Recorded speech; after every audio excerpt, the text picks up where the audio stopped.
नमस्कार मित्रांनो, आपण जे शेवटची कविता शिकलो, शी वॉक्स इन ब्युटी, तिचं ॲप्रिसिएशन घेऊन आलेलो आहे. टायटल आहे she walks in beauty. Explain करताना माझ्याकडनं अ म्हटलं गेलेलं आहे. काय? She walks in a beauty. तर तो अ नाही आहे तिथे. टायटल काय? She walks in beauty. तर त्याच्याबद्दल तोच आपला पहिला point. The title of the poem is really very interesting. She walks in beauty is a strange way of saying that the woman described in the poem is very beautiful. The title indicates that the whole living, breathing and walking of the woman is beautiful. काय suggest करतं title? Title अत्यंत वेगळ्या पद्धतीने हे suggest करण्याचा प्रयत्न करतं की कवितेमध्ये एका स्त्रीचं वर्णन केलेलं आहे आणि ती स्त्री सुंदर आहे, पण ते सौंदर्य डिस्क्राईब करण्याची जी पद्धत आहे अत्यंत वेगळ्या पद्धतीने आहे. तिचं चालणं, बोलणं, श्वास घेणं, अगदी संपूर्ण ती स्त्री म्हणजे काय? चालता बोलता सौंदर्याचा आविष्कार आहे. पुढचा पॉईंट आहे आपला पोएट आहे लॉर्ड बायरन. लॉर्ड बायरन या नावानेच प्रसिद्ध आहे ते कवी, जरी वेगळं नाव तिथे दिलेलं असलं तरी. Lord Byron is famous romantic English poet known for his skill of describing the things minutely. Child Harold's Pilgrimage is the most popular volume of poetry written by him. Lord Byron त्यांचं नाव. आणि हे कोणत्या प्रकारचे कवी आहेत? Romantic English poet आहेत. आणि आपण बघितलंच कवितेत काय की डिस्क्रिप्शनच्या बाबतीत त्यांचा हात कोणी धरू शकत नाही. त्यांचं प्रसिद्ध काव्यसंग्रह कोणता? Child Harold's Pilgrimage. पुढचा पॉईंट आहे पोयम. काय सांगू शकतो आपण कवितेबद्दल? She walks in Beauty is a short lyrical poem that describes the beauty of an unnamed woman. म्हणजे ती स्त्री नेमकी कोण आहे ते मेन्शन केलेलं नाही आणि त्या स्त्रीचं वर्णन करणारी ही कविता आहे. ही लिरिकल कविता आहे, लिरिकल पोएम आहे. The poet tries to indicate that her beauty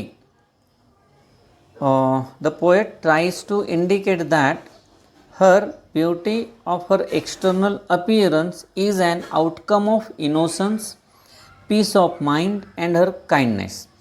म्हणजे ती आपल्याला जी बाहेरून सुंदर दिसते ना, तर ते सौंदर्याचा सोर्स कुठेतरी तिच्या विचारांमध्ये आहे. ते विचार कोणते आहेत? तर ती अत्यंत इनोसंट आहे. त्यानंतर तिचं जे माइंड आहे पीसफुल आहे. ती दिवसभर जे काही काम करतं त्याच्यात गुडनेस, काइंडनेस असतो आणि यामुळेच तिचा चेहरा, तिचं संपूर्ण जी पर्सनॅलिटी आहे ती कशी दिसते? सुंदर दिसते, असं आपल्याला कवी सांगण्याचा प्रयत्न करतो. पुढचा जो पॉईंट आहे तो आहे थीम. हा महत्त्वाचा मुद्दा असतो, थीम आणि स्टाईल. आणि त्याच्या पुढचा सुद्धा पॉईंट इम्पॉर्टंट असतो, तो म्हणजे स्पेशल फीचर्स. आपल्याला इथे थोडी जास्त मेहनत घ्यायची असते. The main theme of the poem is the description of a beauty. सौंदर्याचं वर्णन हीच मेन थीम आहे कवितेची. काय कवितेमध्ये? Poem talks about the perfect blend of light and dark. कशाबद्दल कविता बोलते? ते जे कॉम्बिनेशन आहे कसलं? लाईटनेस आणि डार्कनेस यांचं, त्याचं जे परफेक्ट ब्लेंड म्हणजे परफेक्ट कॉम्बिनेशन आहे त्याबद्दल कविता बोलते. Inner peace, goodness, innocence and external beauty. इथे सुद्धा कॉम्बिनेशन कशाचं? एक्सटर्नल ब्युटी म्हणजे बाहेर जे सौंदर्य दिसतं आणि तिचे जे अंतर्गत विचार आहे कोणते? इनर पीस, गुडनेस, इनोसन्स, या दोघांचं कॉम्बिनेशन. हे सुद्धा एक कारण आहे त्याच्या सौंदर्याचं. This blend brings out the perfect example of a beauty. आणि हा जो ब्लेंड आहे दोघं गोष्टींचा, ब्राईटनेस असो, डार्कनेस असो, किंवा इकडे तिचे विचार आणि तिचं दिसणं असो, हे ब्लेंड आहे परफेक्ट एक्झाम्पल आहे ब्युटीचा.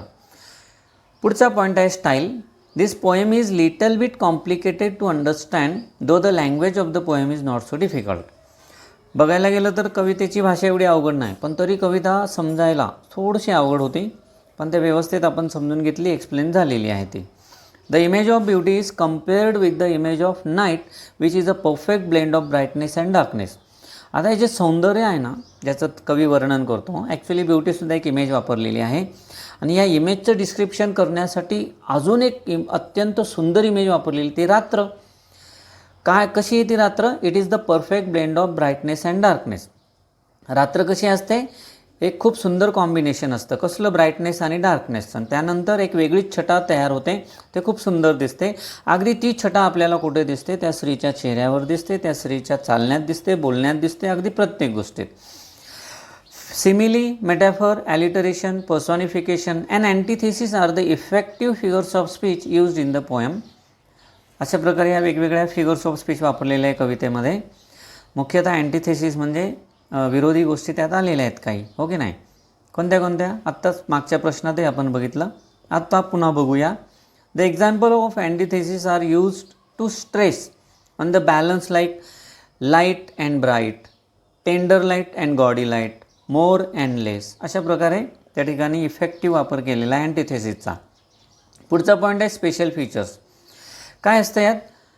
Poet tries to describe the beauty of an unnamed woman and expresses that it's difficult to describe the beauty by saying that it's nameless grace. हे फार इम्पॉर्टंट पॉईंट आहे मुलांना. कवी काय करतो आहे कवितेत? त्या स्त्रीच्या सौंदर्याचं वर्णन करण्याचा प्रयत्न करतो आणि ॲट द सेम टाईम काय म्हणतो एका ठिकाणी, ज्या सौंदर्याचं तो वर्णन करतो आहे ते सौंदर्य कसं आहे? Nameless grace. नेमलेस ग्रेस म्हणजे त्या सौंदर्याला तो कुठल्याही संबोधनाने व्यक्त नाही करू शकत आहे. म्हणजे ते सौंदर्य व्यक्त करणं किती अवघड आहे हे तो ते सांगण्याचा प्रयत्न करतो. हा अत्यंत इंटरेस्टिंग फीचर आहे कवितेतला. Due to its lyrical qualities the poem has beautiful rhythm and a tone of appreciation. बरोबर. आता ही कविता लिरिकल असल्यामुळे रिदम कसा आहे? सुंदर. त्याचबरोबर कवितेचा टोन कसला आहे? ॲप्रिसिएशनचा. ॲप्रिसिएशन म्हणजे काय? कौतुक करणे, ॲडमायरेशन करणे. कसलं? सौंदर्याचं. कोणता मेसेज आहे कवितेत? पुढचा point message. The beauty that appears externally is the result of the inner peace, kindness and innocence is the valuable message of the poem. कवी एक प्रकारे आपल्याला चांगलं वागण्याचा सल्ला देतो आहे, चांगल्या वागण्याचा मेसेज देतो आहे.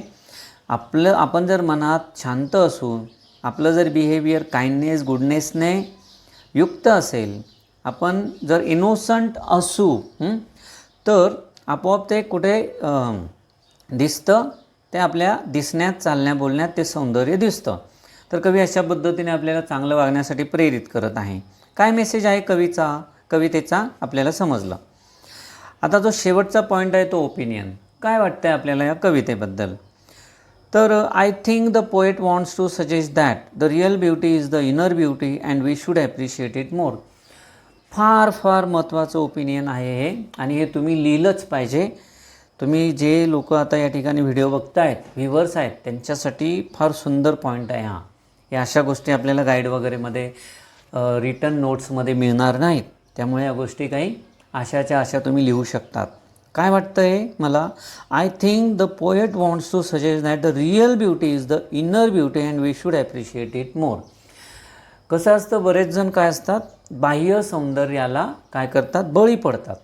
मग कवी काय सांगतो आहे? बाह्य सौंदर्याला बळी न पडता आपण काय करायला हवं? जी इनर ब्युटी आहे ते समजून घ्यायला हवं, त्याला अधिक महत्त्व द्यायला हवं. अगदी दिसणारी व्यक्ती कशीही असली तरी त्या इनर ब्युटीमुळे तो एक वेगळाच तजेलदारपणा त्या व्यक्तीमध्ये आपल्याला बघायला मिळतो. ओके, या ठिकाणी आपण ॲप्रिसिएशन या कवितेचं संपवलेलं आहे. नवीन व्ह्युअर्स असतील त्यांनी सबस्क्राईब करा. जुने व्ह्युअर्स असतील ज्यांनी अजून सबस्क्राईब केलं नाही त्यांना विनंती आहे, कृपया चॅनलला सबस्क्राईब करा. कारण आता हळूहळू ग्रामर विषय पण सुरू होतो आहे, आपल्याला रायटिंग स्किल पण घ्यायचं आहे आणि अजून जवळजवळ 5-1 लेसन बाकी असतील, ते पण आपल्याला घ्यायचे. 4 लेसन बाकी आहेत, ते पण आपल्याला घ्यायचे आहेत. ठीक आहे. जास्तीत जास्त विद्यार्थ्यांपर्यंत हा व्हिडिओ शेअर करा. नक्कीच काहीतरी कमेंट करा, आवडला अथवा नाही आवडला नक्की कमेंट करा. काही सजेशन्स असतील, काही राहून जातं बोलताना, ते कमेंटमध्ये मेन्शन करा. कारण मागच्या वेळेस माझ्याकडनं she walks in a beauty असं म्हटलं गेलं. एका सरांनी माझ्या ते लक्षात आणून दिलं की ते she walks in a beauty नाही, शी वॉक्स इन ब्युटी आहे. हो, ते लक्षात होतं, पण ते बोलताना परत परत she walks in a beauty होतं. असं काही झालं असेल त्याबद्दल क्षमस्व. कारण महत्त्व काय, ते टायटल आपलं चुकायला नको. She walks in Beauty. Alright, कविता समजली, सर्वांनी बघितलं, सर्वांना मनापासून धन्यवाद. तुम्ही माझे जे व्हिडिओ बघत आहात त्यासाठी खरोखर खूप खूप धन्यवाद.